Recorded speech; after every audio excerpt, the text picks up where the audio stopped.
போகரையா வந்துட்டு சைனாலேருந்து வந்தவர் அப்படிங்கிற ஒரு விஷயங்கள் நிறைய இடங்களில் படிக்க முடியுது. இது உண்மைதானா? அவருடைய பிறப்பிடம் வந்து சைனாவா?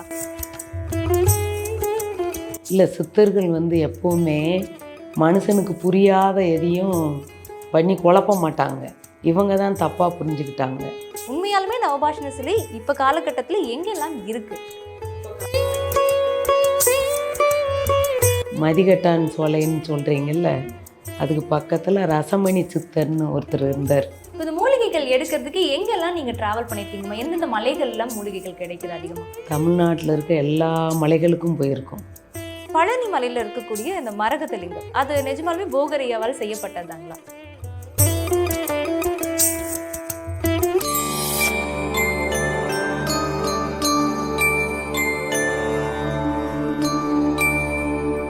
இப்போ போகரையா பற்றி பார்க்கும்பொழுது போகரையா வந்துட்டு சைனாலேருந்து வந்தவர் அப்படிங்கிற ஒரு விஷயங்கள் நிறைய இடங்களில் படிக்க முடியுது. இது உண்மைதானா? அவருடைய பிறப்பிடம் வந்து சைனாவா? அவர் அங்கிருந்தா வந்தாரா? அது உண்மையே இல்லை. நானும் நிறைய இதில் பார்க்குறேன். எனக்கு ரொம்ப கஷ்டமாக இருக்கும். அவர் பிறந்தது வந்து திருவண்ணாமலை மாவட்டத்தில் இருக்கிற படைவீடுன்ற ஒரு கிராமத்தில். ஆனால் சின்ன வயசுலேயே அவர் வந்து காடுகளுக்கு போகிற வாய்ப்பு அவருக்கு கிடச்சிருக்கு. அப்படி போகும்போது தான் அவரும் நிறைய சித்தர்களை பார்த்துருக்காரு. அப்படி பார்த்ததுல தான் காலங்கி நாதர் வந்து அவருக்கு குருவாக கிடச்சிருக்காரு. ஆனால் சைனாவில் பிறக்கலை, சைனாவுக்கு போயிருக்கார். கூட இப்போ இங்கே இருக்கிற மாதிரி இருக்கும், ஆனால் அங்கேயுமே இருக்கிற மாதிரி இருக்கும். அந்த மாதிரி சித்த விளையாட்டுகள்லாம் பண்ணுவாங்க இல்லையா? அந்த மாதிரியுமே நிறைய பண்ணியிருந்திருக்காருல்ல. இல்லை, சித்தர்கள் வந்து எப்போவுமே மனுஷனுக்கு புரியாத எதையும் பண்ணி குழப்ப மாட்டாங்க. இவங்க தான் தப்பாக புரிஞ்சுக்கிட்டாங்க. அவங்க எது செஞ்சாலும் அவங்கள பாதுகாக்கிறதுக்கு நல்லதுக்கு மட்டும்தான் செஞ்சுருக்காங்க. அவங்க வந்து அனாவசியமாக அவங்களோட சக்தியை காட்டணுன்றதுக்காகலாம் எந்த அதிசயமும் அப்படியெல்லாம் பண்ண மாட்டாங்க, பண்ண மாட்டாங்க. இப்போ நவபாஷண சிலை அப்படிங்கும் பொழுது நம்ம எல்லாருக்குமே தெரியும் போகரையா பண்ணினது அப்படிங்கிறது. இன்னைக்கு காலகட்டத்தில் நிறைய பேர் வந்து இங்கே நவபாஷண சிலை இருக்குது, இந்த நவபாஷண சிலை இருக்குங்கிற மாதிரி நிறைய விளம்பரப்படுத்துகிறாங்க, நிறைய இடங்கள்ல சொல்கிறாங்கல்ல. உண்மையாலுமே நவபாஷண சிலை இப்போ காலகட்டத்தில் எங்கெல்லாம் இருக்குது? இப்போ காலகட்டம் இல்லை, ஏற்கனவே இருந்தது தான். பழனி மலையில் எப்படி இருக்கோ அதே மாதிரி பூம்பாறையில் இருக்கிற முருகப்பெருமான் சிலை ஒரு பாசானம் அது இருக்குது. அப்புறம் வந்து திருச்செங்கோட்டில் இருக்க மலை மேலே இருக்கிற அர்த்தநாரீஸ்வரரும் பாசானம், ஒரு பாசானம். அதுக்கு மேலே எங்கேயும் இல்லை. சில இடங்களில் சொல்லப்படுறதெல்லாம் அப்படி சுலபமாக அதை செஞ்சிட முடியாது இல்லைங்களா? அது வந்து கனவுல கூட நினைக்க முடியாது வேறு யாரும். அவ்வளோ ஒரு அற்புதமானது, கஷ்டமானது. முயற்சி பண்ணியிருக்கீங்களா நவபாஷண சிலைக்கோ, இல்லை ஒரு பாசனம் 2 பாசனம் வச்சு ஏதாவது சிலைகள் செய்ய? பண்ணியிருக்கோம். அதெல்லாம் சொன்னால் அந்த உலகம் நம்பாது, வேண்டாம். சரிம்மா. இப்போ இன்னொரு விஷயம் வந்துட்டு, இப்போ இந்த கொடைக்கானல் பகுதியில் பார்த்தீங்க அப்படின்னா மதிகெட்டான் சோலை அப்படின்னு சொல்லிட்டு ஒரு ஒரு இடம் இருக்குது. ஆனால் அங்கே போகும்போதே பார்த்தீங்கன்னா ஒரு போர்டு வச்சு அங்கே தடுத்துட்டுறாங்க, அங்கே போகக்கூடாது, இதுக்கு மேலே யாரும் உள்ளே போகக்கூடாது அப்படின்னு. எதனாலன்னு கேட்டால் போகரையா வந்து அங்கே நவபாஷண சிலை செய்துட்டு மீதி இருந்தக்கூடிய மூலிகைகள்லாம் அங்கே தெளிச்சு விட்டுட்டு போயிட்டாரு. ஸோ அங்கே வந்து யாரும் வரக்கூடாது அப்படிங்கிறதுக்காக வந்து அங்கே அவர் ஒரு மந்திரக்கட் மாதிரி போட்டு ஏதோ தெளிச்சிட்டாரு. அதனால் உள்ளே யார் போனாலும் உயிரோடு திரும்பி வரமாட்டாங்க அப்படின்னு சொல்லப்படுது. இது வந்து உண்மைதானா, இல்லை இதுக்கு பின்னாடி இருக்கக்கூடிய உண்மை நிலவரம் என்ன? அப்படி இல்லை, ஆபத்தான இடம் அங்கே நிறையா இருக்குது. நம்ம புதைக்குழி, இந்த ஆலமிக்கி இப்படிலாம் சொல்கிறோம் பார்த்தீங்களா, அந்த மாதிரி விஷயம் அங்கே நிறையா இருக்குது.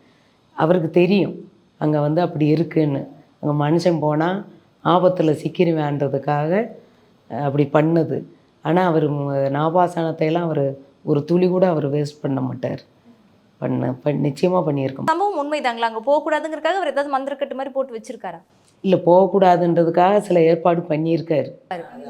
அது ஆபத்தான இடம், அதனால அப்படி பண்ணியிருக்காரு. இடங்களை பார்த்தோம் அப்படின்னா அதற்குள்ளேயே பார்த்தோன்னா நிறைய காவல்துறையினர்லாம் இருப்பாங்க இல்லையா? அவங்களாம் அங்கே பணிக்கு போக வேண்டியது இருக்கும்ல.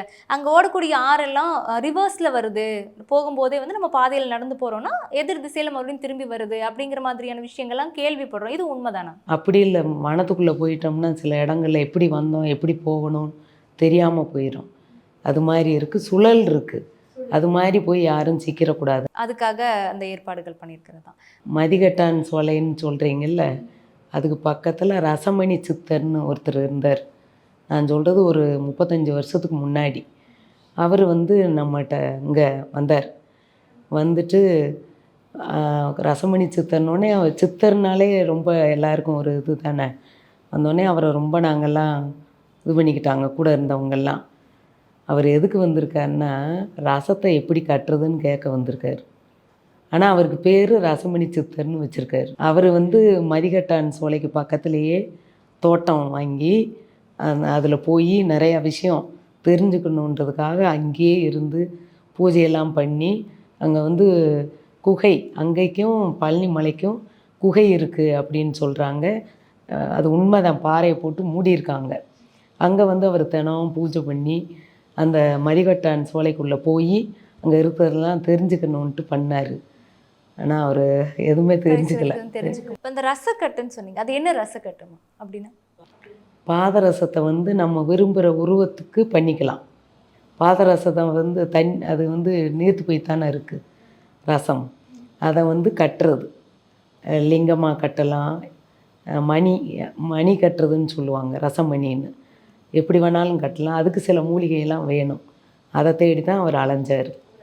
இப்போ இந்த காடுகள்லாம் பார்த்தோம் அப்படின்னா நம்ம நிறைய புத்தகங்கள்லாம் படிச்சிருக்கோம். மினியேச்சர் மனிதர்கள், குட்டி குட்டி மனுஷங்கள்லாம் இருந்தாங்க அப்படின்னா அது இருந்திருக்காங்களா? நீங்கள் ஏதாவது போகும்போது உங்கள் கண்ணில் யாராவது பட்டிருக்காங்களா? நாங்கள் அந்த மாதிரிலாம் பார்த்ததில்லை.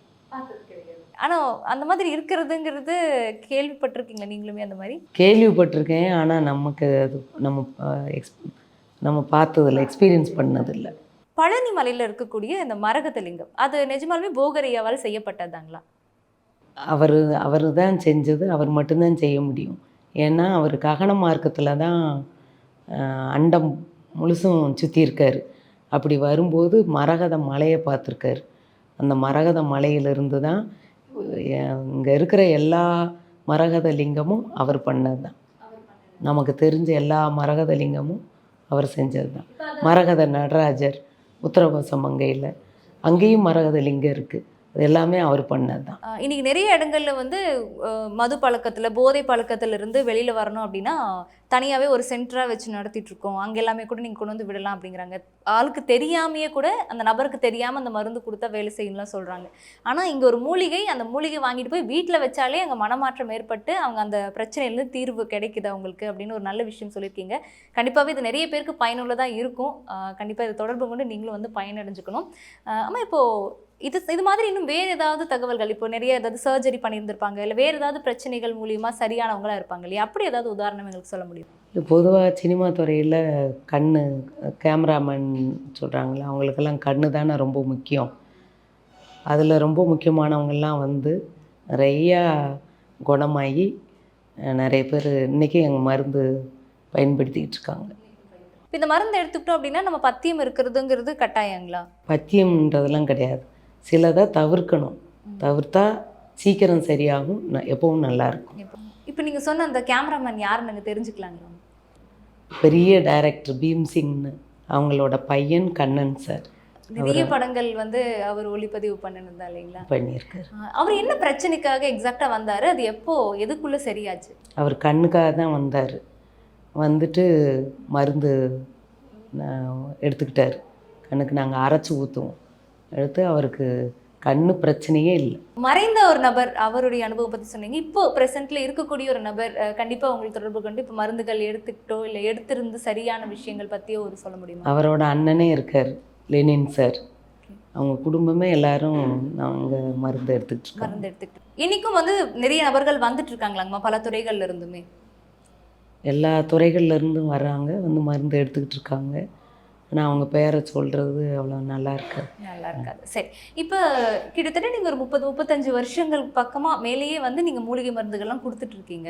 ஆனால் அந்த மருந்துகள்லாம் அப்போ இருந்த மாதிரியே இப்பவும் இந்த மூலிகைகள்லாம் கிடைக்குது அவங்களுக்கு? அதே அந்த தரம்னு ஒன்று இருக்கும்ல, அப்போ இருந்த இயற்கை சூழல் ஒரு மாதிரி இருந்தது, இப்போ நிறைய வந்துட்டு பொல்யூஷன் எல்லாமே இருக்குது. இப்போவுமே அதுக்கு மத்தியிலையுமே இந்த மூலிகைகள்லாம் நல்லபடியாக வளருதா? அதே குவாலிட்டியோட கிடைக்குதா? இல்லை, அது மலைகளில் தானே வளருது இயற்கையாக. அது எப்போவுமே கிடைக்குது. எப்பவும் கிடைக்குது. அன்னைக்கு இருந்த மூலிகைகளே இன்னைக்கும் இருக்குங்களா? இருக்கு. மூலிகை ஏதாவது ஒரு சிலது பற்றாக்குறையெல்லாம் ஏற்பட்டது உண்டா? அந்த மாதிரி எங்களுக்கு இல்லை. எப்படியாவது நாங்கள் கஷ்டப்பட்டு கூட அதை தேடி எடுத்துருவோம். இப்போ இந்த மூலிகைகள் எடுக்கிறதுக்கு எங்கெல்லாம் நீங்கள் ட்ராவல் பண்ணியிருக்கீங்கம்மா? எந்தெந்த மலைகள்லாம் மூலிகைகள் கிடைக்குது அதிகமாக? தமிழ்நாட்டில் இருக்க எல்லா மலைகளுக்கும் போயிருக்கோம். கொடைக்கானல், கொல்லிமலை, தாடகநாச்சி மலை, வால்பாறை, பாச்சலூர், தாண்டிக்குடி, மணிமுத்தாறு எல்லா மலைகளுக்கும் போயிருக்கோம். இது பயிரிடுறதுக்குன்னு தனியா ஏதாவது அங்க பயிரிடுறதுக்கான பகுதி அப்படி ஏதாவது வச்சு அது பயிரிட்டு பயிரிட்டெல்லாம் பண்ண முடியாது. அது தானாக வளர்றது தான். தானா வளர்றதா? இப்போ மூலிகை எடுக்கணும் அப்படின்னா எடுக்க போறது அப்படிங்கிறது ஒரு ரிஸ்க் ஃபேக்ட் அப்படின்னா இந்த போறதுக்கான பெர்மிஷன்லாம் வாங்கணும் இல்லை? இப்போ எப்படி இவங்களுக்கு மட்டும் சுலபமா எல்லாம் கிடைச்சிருச்சு? இவ்வளோ மலைகள் இவங்க பார்த்துட்டு வராங்கன்னா எப்படி இவங்களால போக முடிஞ்சதுங்கிற ஒரு இல்லை, சந்தேகம் இருக்கு. ரிசர்வ் ஃபாரஸ்ட்குள்ளேயெல்லாம் நாங்கள் போகிறதில்ல. முதல்ல பெர்மிஷன் வாங்கியிருந்தோம் போனோம். இப்போ அதெல்லாம் இல்லை. அதனால் எங்களுக்கு வேண்டப்பட்டவங்க இதில் மட்டும் போய் எடுத்துகிட்டு வரோம். அங்க மட்டும் அவங்களுக்கு சொந்தமான இடத்துல எடுத்துகிட்டு வரோம். இப்போ இவ்வளோ நபர்கள் உங்களை தொடர்பு கொள்றாங்க, இவ்வளோ மக்கள் வந்துகிட்டு இருக்காங்க, ஆனா நீங்க எதுலையுமே உங்களை விளம்பரப்படுத்திக்கவே இல்லை. நாங்களே ரொம்ப சிரமப்பட்டு தான் உங்களை பிடிச்சி உங்ககிட்ட இருந்து எங்களுக்கு வீடியோ வேணுங்கிறது பல அலைச்சலுக்கு மத்தியில அப்புறமா தான் நீங்க சரி ஓகே போனா போதும் அந்த எடுத்துக்கோ அப்படிங்கிற மாதிரி கொடுத்தீங்கம்மா. எந்த ஒரு விளம்பரமும் இல்லாமல் எப்படி இவ்வளோ மக்கள் வராங்க இத்தனை வருஷமா? எப்படி வராங்கன்னா, இப்போ நீங்கள் வரீங்க, உங்களுக்கு சரியாச்சுன்னா நீங்கள் யார்ட்டையாவது உங்களை அறியாமல் சொல்லுவீங்க. அது மாதிரி தான் வராங்க. 42 வருஷம் ஆச்சு. இப்போ சரி இவ்வளோ வயசுக்கு அப்புறமாவது சரி இவங்க கேட்குறாங்களே சொல்லலான்றது தான். சரி, எங்களுக்காக நீங்கள் கொடுத்துருந்தீங்க, ரொம்பவே சந்தோஷம். ஆனால் எங்கேருந்து தொடர்பு கொண்டு நிறைய பேர் இவங்களை காண்டாக்ட் கொடுங்கலாம் கேட்குறாங்க. நாங்களும் கொடுத்துருக்கோம். அவங்களுக்குமே நீங்கள் தர மறுத்துருக்கீங்க அப்படிங்கிற விஷயத்தையுமே எங்களுக்கு சொல்லியிருந்தாங்க. ஆனால் இது மூலிமா நிறைய பேர் பயனடைகிறாங்க. அடுத்தடுத்து பயனடைகிறதுக்கு உங்களை தேடி வந்துட்டும் இருக்காங்க. அவங்களுடைய பிரச்சனைகள் எல்லாம் தீருது அப்படிங்கிற மெசேஜுமே எங்களுக்கு கொடுத்துட்ருக்காங்க. இன்னும் நிறைய விஷயங்கள் நம்ம தொடர்ந்து பேசுவோம்மா. நன்றி. உண்மை புரியாமல் அளவுக்கு அதிகமான எதிர்பார்ப்போடு இருக்காங்க. அது அப்படி இருக்கக்கூடாது. நமக்கு என்ன வேணும், நமக்கு என்ன தேவை அப்படின்றத நல்லா புரிஞ்சு கேட்டாங்கன்னா நல்லா இருக்கும் நான் சொல்கிறது. கேட்கக்கூடியவங்க எல்லாத்தையுமே எதோ எல்லாமே வேணும் அப்படின்னு கேட்காம என்ன விஷயங்கள் ரொம்ப மேஜராக இருக்குது அப்படிங்கிறத தெளிவுபடுத்திக்கிட்டு அப்புறமா கேட்கலாம் அப்படிங்கிறீங்க. எதை வேணாலும் கேட்கலாம் அப்படின்றது நியாயம் இல்லை. கேட்குறது கவனமாக கேட்டாங்கன்னா அவங்களுக்கு நல்லது நடக்கும். அவங்களுக்கான பலன்கிறது கண்டிப்பாக இருக்கும். ரொம்ப நன்றி.